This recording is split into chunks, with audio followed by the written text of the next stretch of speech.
Saudi আরবে বাংলাদেশের কর্মসংস্থানের নতুন দিগন্ত উন্মোচিত হচ্ছে।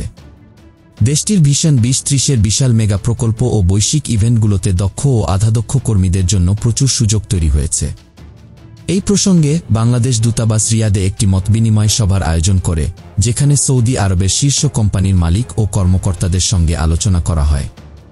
এতে প্রবাসী কল্যাণ উপদেষ্টা ডা আসিফ নজরুল বাংলাদেশের পেশাদার কর্মীদের সম্ভাবনা ও চ্যালেঞ্জ নিয়ে বক্তব্য রাখেন এবং সমস্যাগুলোর সমাধানে বিভিন্ন পদক্ষেপের উপর গুরুত্ব দেন। একই সঙ্গে দূতাবাসের ডিমান্ড অ্যাটেস্টেশন সিস্টেম উদ্বোধনের মাধ্যমে শ্রমবাজারে স্বচ্ছতা ও গতিশীলতা আনার উদ্যোগ নেওয়া হয়। মঙ্গলবার 28 জানুয়ারি সৌদি আরবের বিভিন্ন স্বনামধন্য কোম্পানির মালিক ও শীর্ষ কর্মকর্তাদের সঙ্গে রিয়াদে বাংলাদেশ দূতাবাস আয়োজিত এক মতবিনিময় সভায় তিনি একথা জানান। ডা আসিফ নজরুল বলেন, সৌদি আরবে ডাক্তার, প্রকৌশলী, নার্স এবং টেকনিশিয়ান সহ দক্ষ ও আধাদক্ষ কর্মী পাঠানোর ব্যাপক সুযোগ রয়েছে।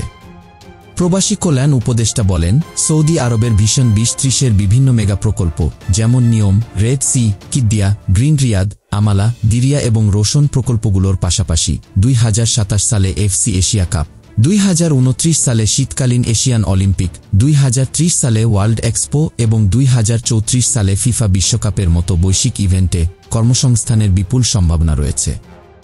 ডা নজরুল সৌদি রিক্রুটমেন্ট কোম্পানিগুলোর সহযোগিতা কামনা করেন, যারা বাংলাদেশের দক্ষ পেশাদারদের উপস্থিতি স্বীকার করলেও তথ্যের অভাব, মার্কেটিং, নেটওয়ার্কিং, ভিসা প্রসেসে দীর্ঘসূত্রিতা, ভাষা প্রতিবন্ধকতা এবং বোর্ডিং পূর্ব প্রশিক্ষণের অভাবের মতো চ্যালেঞ্জের কথা উল্লেখ করেন। তিনি এই সমস্যাগুলোর সমাধানের আশ্বাস দেন এবং নিয়মিত শ্রম মেলা, সেমিনার এবং কোম্পানি কর্মকর্তাদের সঙ্গে ঘনিষ্ঠ যোগাযোগের মাধ্যমে সম্পর্ক জোরদার করার উপর গুরুত্ব আরোপ করেন। পাশাপাশি সৌদি কোম্পানিগুলোর বাংলাদেশি কর্মীদের নিয়োগ ও সহায়তার জন্য কৃতজ্ঞতা প্রকাশ করেন। অনুষ্ঠানে দূতাবাসের ডিমান্ড অ্যাটেস্টেশন সিস্টেম উদ্বোধন করেন আসিফ নজরুল। এই সিস্টেমের মাধ্যমে সৌদি কোম্পানিগুলো অনলাইনে নিবন্ধন করে দূতাবাসে না গিয়েই কর্মী চাহিদাপত্র সত্যায়িত করতে পারবে, যার মাধ্যমে এই কাজে স্বচ্ছতা ও গতিশীলতা আসবে। উপস্থিত সৌদি কোম্পানিগুলোর কর্তাব্যক্তিরা এই উদ্যোগের প্রশংসা করেন ও স্বাগত জানায়। মতবিনিময় অনুষ্ঠানে সৌদি আরবে নিযুক্ত বাংলাদেশের রাষ্ট্রদূত দেলোয়ার হোসেন স্বাগত বক্তব্য দেন। পরে ডা নজরুল সৌদি আরবে বসবাসরত প্রবাসী বাংলাদেশিদের সঙ্গে মতবিনিময় করেন এবং বিমান টিকিটের উচ্চ মূল্য এবং রিক্রুটিং এজেন্সিগুলোর অতিরিক্ত অর্থ আদায়ের বিষয়ে তাদের অভিযোগ শোনেন।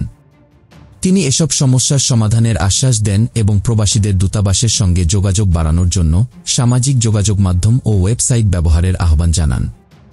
প্রবাসীদের রেমিট্যান্স পাঠানোর জন্য ধন্যবাদ জানিয়ে তিনি তাদের কল্যাণে সরকারের আরও উদ্যোগ নেয়ার প্রতিশ্রুতি দেন।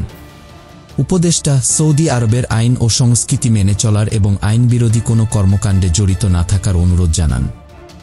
জাতীয় নির্বাচনে প্রবাসীদের ভোটাধিকার প্রসঙ্গে তিনি বলেন, সরকার এ বিষয়ে বাস্তবসম্মত সিদ্ধান্তে পৌঁছানোর জন্য সম্ভাব্য বিকল্পগুলো যাচাই করছে। পরে ডা নজরুল তারুণ্যের উৎসব 2025-এর বিভিন্ন প্রতিযোগিতার বিজয়ীদের মধ্যে পুরস্কার বিতরণ করেন।